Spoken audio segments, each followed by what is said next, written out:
Ricardo Rafael, el cinismo de un ladrón. Ricardo Rafael publicó un artículo de opinión reclamándole a Ciro Gómez Leiva por no aplaudir la publicación de su libro basado en el plagio, El falso caso Wallace, de mi autoría, Guadalupe Lizárraga. En el complejo entramado de los casos mediáticos de culpables fabricados que han marcado a la prensa mexicana en los últimos 4 sexenios, pocos han generado tanta controversia como el caso Wallace, y Ricardo Rafael sigue atizándolo para que no muera. Recientemente publicó un artículo de opinión en el que reclamó a Ciro Gómez Leiva por no celebrar la publicación de su libro sobre el caso, que por cierto está basado en mis reportajes y en mi trilogía El falso caso Wallace. La primera publicación de mi investigación fue el 31 de mayo de 2014, titulada Hugo Alberto Wallace, con rastros de vida en México, pese a su madre, en la que revelé los indicios de vida que contradecían a la propia madre y a la parafernalia mediática montada con recursos públicos para simular el secuestro.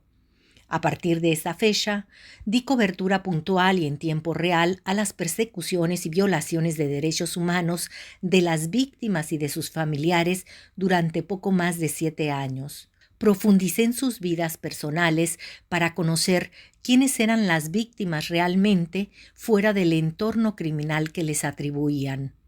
Conviví de cerca y frecuentemente con estas familias, comprometiéndome con la historia de este caso, al grado de ser blanco de violencia por parte de las autoridades de la PGR y de funcionarios públicos, así como de Isabel Miranda Torres. Revelé las evidencias que demuestran que las 8 personas aún en prisión por este supuesto secuestro son inocentes y que el tráfico de influencias de Isabel Miranda se interpuso para que los juzgaran conforme a derecho. Sin embargo, tras la publicación de más de 100 reportajes en 7 años y mi primer libro, El falso caso Wallace, editorial Casafuerte 2018, surgió la figura de Ricardo Rafael, el sobrino del expresidente Miguel de la Madrid, infiltrado en la izquierda a finales de los 90 y agente externo del CISEN, según su propia currícula, y fue parte del grupo que avaló la no filtración del narcotráfico, lo que permitió que se le otorgara un presupuesto millonario a Genaro García Luna para dirigir la AFI en 2001, convirtiéndose en el principal motor de la fábrica de culpables para simular eficiencia policial en el combate al narcotráfico, mientras operaba con el cártel de Sinaloa. Hoy lo podemos constatar con el juicio que enfrenta en Nueva York. Ya en el CISEN, Ricardo Rafael se presentó como coordinador de la campaña presidencial del Partido México Posible, dirigido por Patricia Mercado y Sergio Aguayo, el cual perdió su registro en 2003, el mismo año en que Rafael iniciaba como articulista en El Universal, el mismo espacio que utilizó para promover a Isabel Miranda. De 2005 a 2018 se mostró ferviente defensor y amigo de la señora Wallace. Su relación con ella como figura clave en la narrativa mediática sobre el secuestro en México lo ha llevado a involucrarse ahora en el otro lado de la historia de Isabel, con una serie de tergiversaciones y manipulaciones, apropiándose ilegalmente de mi trabajo de investigación, pero de nueva cuenta, en su reclamo a Ciro Gómez Leiva por no aplaudir su plagio, vuelve a mentir y alterar los hechos. Al menos desde 2005 hasta 2018, Ricardo Rafael presumió ser amigo de Isabel Miranda y en 2008 ayudó a legitimar la fabricación del caso Wallace en Canal 11 con recursos públicos. Mientras él hacía eco del falso secuestro de Gualberto Wallace, la madre y la hermana de César Freire Morales salían de prisión después de haber estado 1 año y medio acusadas falsamente de extorsión para presionar a Freire a que se incriminara por el falso secuestro Wallace. En 2012, en pleno periodo electoral para la jefatura del gobierno de la Ciudad de México, en el que Isabel Miranda se postulaba como candidata por el PAN, Rafael volvió a convertirse en un ardiente defensor de su figura, publicando editoriales en el Universal que promovían su imagen. Este apoyo político y mediático reafirmaba la cercanía y el sesgo de Rafael con la fabricación del caso Wallace. A Ciro le reclama ahora sus adjetivos atropellados contra quienes han criticado a Isabel Miranda y los considera un exceso. Sin embargo, los excesos de Ricardo Rafael también lo han llevado a insultarme en Milenio TV por hacer público mi reclamo sobre su plagio a mi investigación, de la que él se dio por enterado hasta diciembre de 2018, ya con el primer libro de la trilogía Wallace. Ricardo Rafael también le reclama a Ciro el que tenga 30 años sin publicar un libro y le refiere que está obligado a reconocer que nunca es fácil escribir un libro y menos si las pruebas presentadas han sido rigurosamente corroboradas. Seguramente le resulta difícil escribir a quien no investiga. Ricardo Rafael basó su libro en 3 libros míos sobre el mismo caso. El falso caso Wallace, 2018, La lucha por la verdad, 2019 y La vida impune, 2024. Las evidencias de la fabricación del caso no fueron obtenidas ni corroboradas por Rafael. Él llegó cuando incluso ya habían sido judicializadas, incluyendo algunas pruebas obtenidas por mi investigación. Las torturas ya habían sido confirmadas por peritos que aplicaron los protocolos de Estambul, incluso el de César Freire Morales en 2021, uno de los casos más complicados por la red de funcionarios públicos aliados de Isabel Miranda que obstruían su proceso dentro de la misma Comisión Nacional de Derechos Humanos y de Defensoría Pública, y de la que también di cuenta en su momento. Ricardo Rafael refiere a Ciro que son 6 años de su investigación. Él mismo da la fecha cuando inició su interés en el caso Wallace y dice, a partir de las dudas que la propia Isabel Miranda sembró en una entrevista celebrada conmigo en 2018. Pero Ricardo Rafael ya me había entrevistado a mí y ya había leído mi primer libro sobre el caso. Es decir, que tuvo dudas cuando ya era seguro tenerlas.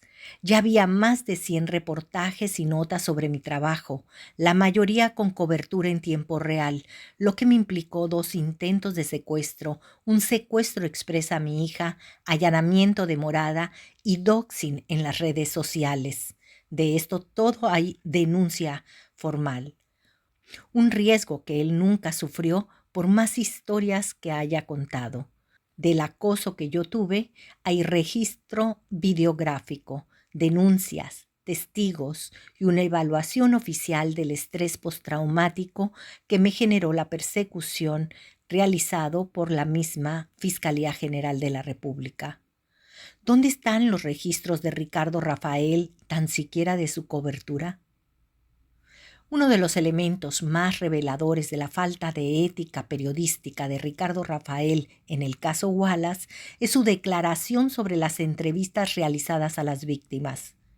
Mientras que mi trabajo desde 2014 logró destapar las violaciones a derechos humanos, las torturas y las manipulaciones judiciales sufridas por las personas implicadas en este caso, Ricardo Rafael no entrevistó a todas las víctimas. Cuestiona a Ciro, el principal aliado de Miranda, que por qué nunca entrevistó a las 3 víctimas que él menciona, entre ellas a Enriqueta Cruz y su familia. Pero usando sus mismas palabras de reclamo a Ciro, aprovecho para preguntarle a Ricardo Rafael, ¿por qué nunca entrevistó a la madre de César Freire Morales cuando salió de prisión con su hija Julieta en 2008? Él dice que entrevista a las víctimas y a los victimarios, pero a partir de esa ocasión solo le dio voz a Isabel Miranda durante los siguientes 11 años. Ya en 2019, ¿por qué nunca escribió en sus artículos que Isabel Miranda acosaba a la madre de César y que ella falleció en 2021 sin poder ver a su hijo en libertad, cuando además ella fue una víctima directa de Isabel Miranda? Tampoco hay registro del principal acusado del falso caso, César Freire Morales, quien tiene más eventos de tortura, pese a que desde 2014 ya había información suficiente para tener dudas de lo que decía Isabel Miranda sobre César e incluso sobre George Cury-Layón y su hermana, ambos directamente afectados por la complicidad de Eduardo Margolis Sobol y de Anabel Hernández, quien los calumnió en su libro Los Señores del Narco, edición de noviembre de 2010. Un mes antes, todas las víctimas habían sido torturadas. En el caso de César, fueron 2 ocasiones y su hermana Julieta falleció enferma el mismo día en que lo torturaron por segunda vez en ese mes. ¿Por qué nunca registró esta historia Ricardo Rafael, sino hasta muchos años después de leer mi trabajo y tergiversando los hechos y las fechas? ¿Por qué no registró en sus artículos que 29 servidores públicos participaron en las torturas de César Freire? Un mes después del libro de Anabel Hernández, de quien insiste Ricardo Rafael en que fue la primera en investigar el caso Wallace, le otorgaron el Premio Nacional de Derechos Humanos a Miranda, y Anabel lo celebró también con las calumnias a las víctimas en su libro. Ricardo Rafael miente al generalizar, pues, que entrevistó a todas las víctimas. No entrevistó a Yael Malagón Uscanga, a quien Isabel Miranda señaló directamente de otro secuestro, exhibiéndolo en sus espectaculares publicitarios en 2006, y a quien mandó atacar en mayo de 2010, dejándolo parcialmente ciego del único ojo que tiene, para que se incriminara como miembro de la supuesta banda de César Freire. Yael estuvo 18 años en prisión preventiva y fue sentenciado a 70 años de cárcel en 2024. ¿Cuántas veces le ha dado voz Ricardo Rafael a Elena Uscanga Cordero, madre de Yael Malagón? Tampoco se interesó en el caso de Nino Colman Hoyos Henao, otra de las víctimas torturadas por Isabel Miranda, quien por su injerencia en agosto de 2016 lo sentenciaron a más de 60 años de cárcel. Ricardo Rafael no se interesó en escuchar a la madre de Nino, la señora Francia Henao, también víctima de Isabel Miranda, quien ha sufrido amenazas, acoso, intimidaciones por defender a su hijo. Yo le hago la misma pregunta a Ricardo Rafael que él le hace a Ciro Gómez Leiva. ¿Ninguna curiosidad le provocó que una madre de 78 años fuera acosada por los agentes de la fiscalía que operaban con Isabel Miranda? ¿Tampoco se interesó en conocer las tremendas torturas que sufrió Nino en su detención, que fueron demostradas con años de lucha de su madre y con protocolos de Estambul positivos en tortura? ¿No se interesó en la decisión adoptada en este caso por el Comité de la Convención contra la Tortura de Naciones Unidas? No entrevistó tampoco al primer esposo de Isabel Miranda, el padre biológico de Hugo Alberto Wallace, el doctor Carlos León Miranda. Por el contrario, lo denostó llamándolo pederasta por su relación amorosa con Isabel, quien tuvo a su hijo a los 18 años. Ninguna de estas víctimas fue entrevistada por Ricardo Rafael. La ausencia de contacto directo con estas voces fundamentales del caso pone en evidencia que el trabajo de Rafael se basa en el plagio de mi investigación, que fui construyendo a lo largo de los años de manera rigurosa, contrastando fuentes, recopilando testimonios y documentando los abusos y violaciones de derechos humanos cometidos contra las víctimas en prisión. Mientras que Rafael se limitó a tomar como base el trabajo ajeno, sin dar crédito adecuado y presentándose como un investigador experto en el caso, que por cierto, Jacobo Tagle no lleva 17 años en prisión preventiva, como lo declaró a Aristegui Noticias. Jacobo fue detenido de manera arbitraria el 3 de diciembre de 2010 y presentado ante la Procuraduría del Estado de México en Toluca el 5 de diciembre del mismo año, después de la primera tortura. También dice que es una primicia el que Claudia Patricia Muñoz, la mujer con la que procreó su segunda hija, Hugo Alberto Wallace, confirme que interactuó con este año y medio después de su muerte, cuando ya es una noticia que circula desde 2020, dada por ella misma, solo que ahora su declaración es en una audiencia judicial. Es otro indicio más de vida de Hugo Alberto. El vínculo corruptor, además de Ricardo Rafael con el Poder Judicial, así como su relación con Isabel Miranda, también merece ser señalado. A través de sus conexiones, Rafael participó en la manipulación judicial, como los varios sobornos de 300,000 pesos dados al exministro Arturo Saldívar Lelo de la Rea para que atrajera el caso de Juana Hilda González Lomelí a la Suprema Corte de Justicia de la Nación.